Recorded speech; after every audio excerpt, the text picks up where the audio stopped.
तर दसऱ्याच्या दिवशी आमच्या विहिरीमध्ये पडला ॲनाकोंडा. पण थांबा, ॲनाकोंडा दाखवायच्या आधी ना आपण वावरातले काम करून येऊ. मग काय पिकअप काढले, डायरेक्ट आम्ही थेट शेतामध्ये. हे आहे आपलं वयाचं तुकडं. आणि वयाच्या तुकड्यामध्ये ना थोडी फासफूस करून घेतली, डायरेक्ट घराकडे निघालो. घरी आल्यानंतर मला एक महत्वाची गोष्ट आठवली. तर सर्वांना माझ्याकडनं पहिल्या टेक मध्ये जराशा पट्ट्या उडल्या म्हणून आठवण पडली. आता दुसरा टेक. तर सर्वांना माझ्याकडनं दसऱ्याच्या हार्दिक शुभेच्छा. तिळगुळ खा, गोड गोड बोला, फटाके कमी फोडा.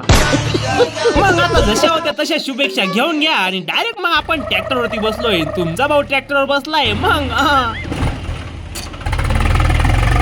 पर एक बारी में दिल नाही भरता रे भाई. येऊ दे रे ट्रॅक्टर.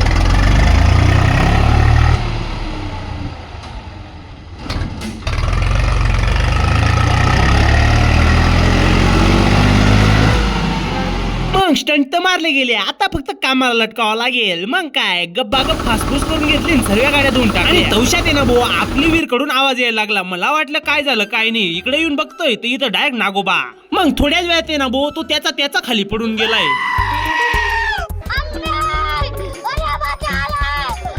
मग या सापाला बिना इजा होताना बाहेर कसं काढायचं, काही आयडिया असेल तर कमेंट मध्ये नक्की सांगा. बघा, भेटूया पुढच्या ब्लॉग मध्ये. लाईक अँड फॉलो करून घ्या.